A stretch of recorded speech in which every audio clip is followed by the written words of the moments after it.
Well, good morning, everybody. Welcome to another day in the life of DJ Brett Lee. And cheers, this is not a Fugazi cup. Anyway, yeah, this is Thursday. Tonight I'm at Dooley's in Rochester, along with tomorrow night I'm at Dooley's in Rochester. And today's one of my most painfully long days of the week, because it's my Wednesday with Mira. And so, Sitter had her until this morning, but yours truly got off work and got home about 2:15 this morning and had to get up at 6:30 to make sure Mira gets to school for her field trip today. So day in the life of a DJ is going to be kind of painful, and I'm going to try to squeeze that cute little nap in at some point today.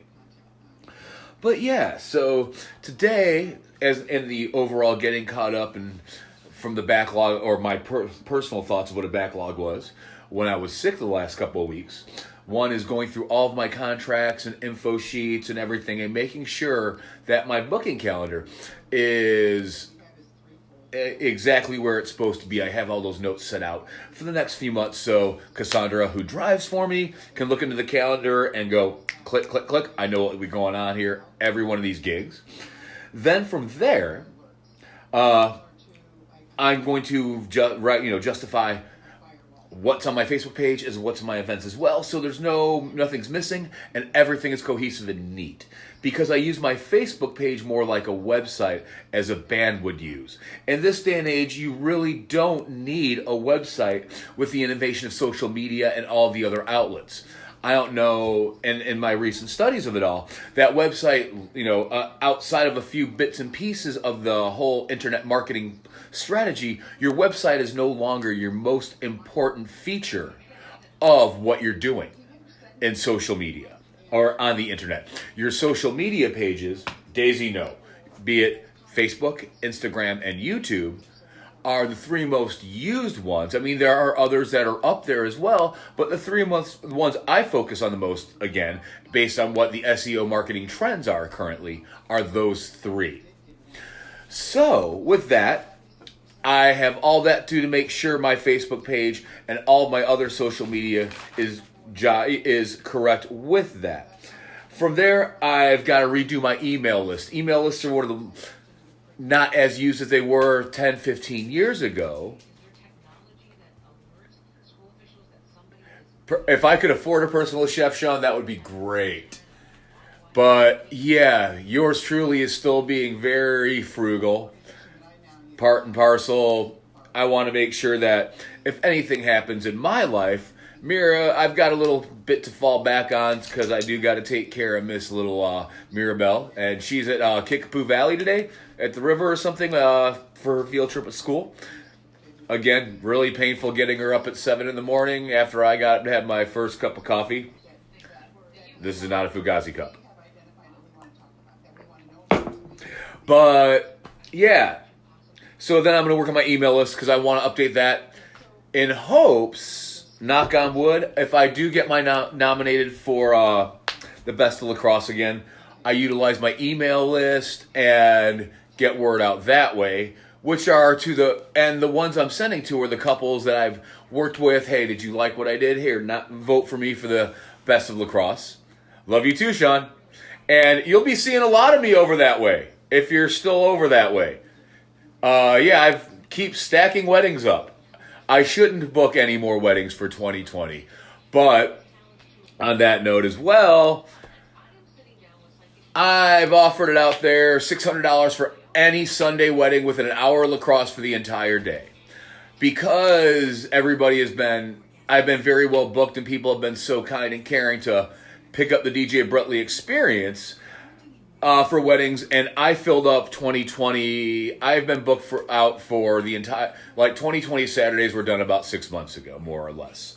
So and I know Sundays are the days that either people don't have as much money and whatnot, and venues don't charge as much, so I'm willing to work with anybody for, honestly, any wedding. Let's talk, let's see if I fit, and if I need to adjust my pricing to accommodate you, I'm more than happy to do so. Because, remember folks, I do this for a living. It's not a hobby or a part-time job. I don't have to bank on a wedding every weekend to make my entire nut. Knock on wood, I DJ in clubs 4 nights a week, 5 nights a week when I'm not doing during the wedding season. And in addition to doing weddings, that is my income actually as well. Not to mention, I do host the open mic at Grounded. A couple said, dude, you hustle. And this is a couple of years ago. One of my favorite weddings I ever DJ'd, actually. But you have to hustle if you're self-employed, obviously. But back to what I was talking about is utilizing social media and getting all that together for my calendar and getting my website straightened out, so to speak. At some point this week, before wedding season really picks up this month, I've got to go out into my garage now and sort all my shit out once again. I kind of geared all my stuff up in my packaging and casing more towards club season. For example, I'm floating with a lot of cables in my backpack, and I kind of changed how I set my stuff up, but I still got to make sure I got everything in order for wedding season. Now, one thing that's been coming up a lot in conversations with me and my friends, and it's a topic as I enter into, I'm waiting on my dates, but I'll be entering into a very sweet partnership, I'm believing, here in the heart of downtown La Crosse. And it too has a format, just like any venue I work at, generally has some kind of format. And a format is very important for people in a lot of different ways, and I'll explain why. And here, I'll even bring this back to booking when I was the GM of the Red Line Tap and Heartland Cafe. They lived in a very, what I would like to call, symbiotic relationship, because neither could survive without the other, or so I thought. And now in hindsight, seeing that the Heartland Cafe is no longer, the Red Line Tap is no longer, and the building has been raised for not for profit, but to probably recoup losses. And yeah. So those two shared the same building and had different parts of the venue. One was the eatery, hippie, lovey. The Red Line Tap was everything the Heartland Cafe could not be. Dark, dank, dive bar, dingy, dirty, loud, abrasive. A little bit more reckless, especially when I first took over in 2003-ish or some shit like that. I was definitely more brash and abrasive. So yeah. And they had their formats which kept both of them working together in the same building. Another place like that is Legends and the Twisted Moose here in La Crosse. They have a very interesting predicament with two clubs right next to each other. And music formatting in two rooms like that, it cannot be the same. You have to play very contrasting kind of music, so to speak. Because if the Twisted Moose is playing more hip-hop, EDM, that sort of it, everything you play in the Moose or if Legends is, then everything you play in the Moose cannot be.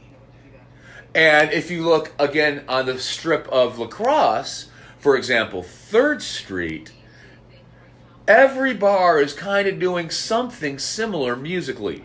Legends sticks out as it is the biggest dance floor in the city of La Crosse. Not to mention it's doing hip-hop and EDM, or I wouldn't say all hip-hop, but a very EDM, twerky, trappy kind of based product. If you look down the street at Crow, you have DJ Formatic, and he's spinning hits and dance music. You go down to Stateroom, kind of similar. Same with Animal House. Same when I'm DJing at Who's. So, as a DJ in a same with Brothers in the Library. The only bar there's two other locations on that strip that stick out in a very big way, for example. One is Shooters, which they play that 90s rock and roll, Green Day, Fall Out Boy, and that fun party rock kind of stuff. And then Broncos across the street from there, which plays all country. So they have their two formats, they stick to it, and it works for that venue.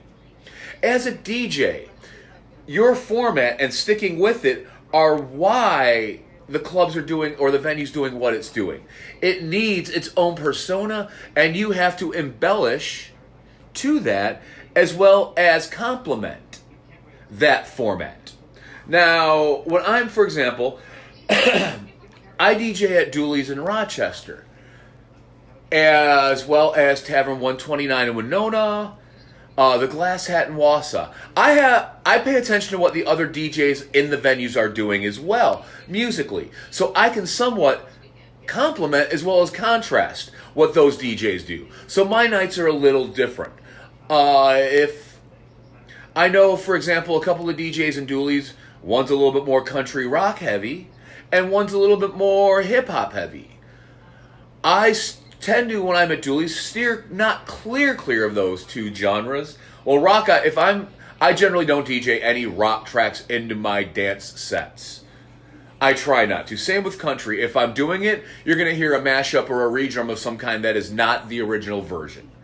But at Dooley's, for example, I want to stick out a little bit away from their other DJs. So my set is very top 40 remixed, and it's going to have a complete overall sound that's going to lean more towards house rather than EDM. And when I say that, I'm referring to the house disco sound of Chicago in the mid to late 80s, early 90s. When I think of like Rachel Kane, Fun with Boys, is one that sticks out. Hardy's track. There's Laid Back, White Horse. There was this very post-disco sound that is more or less the Chicago house sound. And that, at the clubs I work at, I can't just throw house right out there. It's not going to work. So when I'm looking for my remixes, because of how I grew up and the DJs I listen to, you're going to hear my sound kind of emulate that in certain aspects with what I download and what I throw into my mixes and how I mix my sets.